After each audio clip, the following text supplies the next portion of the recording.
پتہ ہے صحابہ کرام رضی اللہ تعالیٰ عنہ کو اتنی جو فضیلتیں ملی ہیں وہ کس کی وجہ سے ملی ہیں؟ کیا ان کے عمل کی وجہ سے ملی ہے؟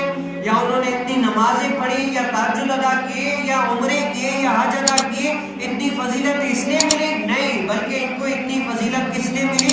اسی لیے ملی کہ وہ حضور کائنات صلی اللہ علیہ وسلم کی صحبت میں بیٹھا کرتے تھے، حضور علیہ السلام کے ساتھ بیٹھا کرتے تھے، حضور علیہ السلام کی صحبت نے ان کو ایسا تو نمایاں کیا کہ اللہ تعالیٰ ان سے راضی ہو گئے اور قیامت تک اللہ تعالیٰ کے بندے بھی ان سے راضی ہوئے۔ سبحان اللہ۔ یہ صحابہ کرام رضی اللہ عنہ کے ان کے عمل نے ان کو نہیں اتنا بلند کیا، یہ بلکہ کیا یہ سالے حضور علیہ السلام کی صحبت میں بیٹھے تب جو ہے نا ان کو یہ فضیلتیں ملی ہے۔ مطلب کیا ہوا؟ نیک بندے کی صحبت میں انسان بیٹھتا ہے تو اچھا انسان اچھا کہلاتا ہے کہ وہ اچھا بندہ ہے، اگر اس کی صحبت اچھی ہے۔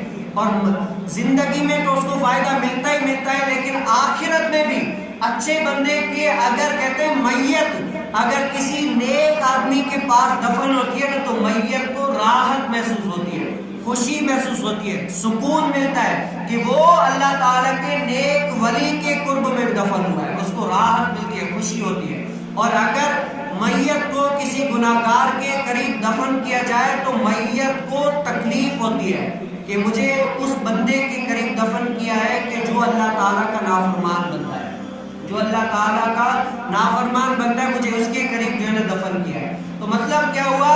نیک بندے کی اس دنیا میں بھی اگر جو نیک بندوں کے ساتھ ہے اس دنیا میں بھی کامیاب ہے، اور قبر میں بھی جا کر اگر نیک بندوں کے ساتھ ہے تو قبر میں جا کر بھی اس کو فائدہ ہی فائدہ ہے۔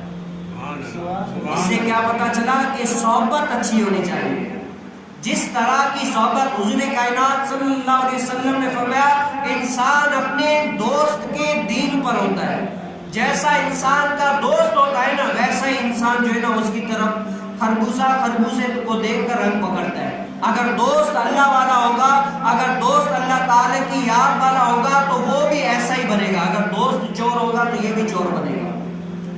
کیا بنا کہ اللہ تعالیٰ کی یاد کے لیے کسی صالح بندے کی صحبت میں بیٹھنا بھی ضروری ہے تاکہ وہ اللہ تعالیٰ کا محبوب بن جائے۔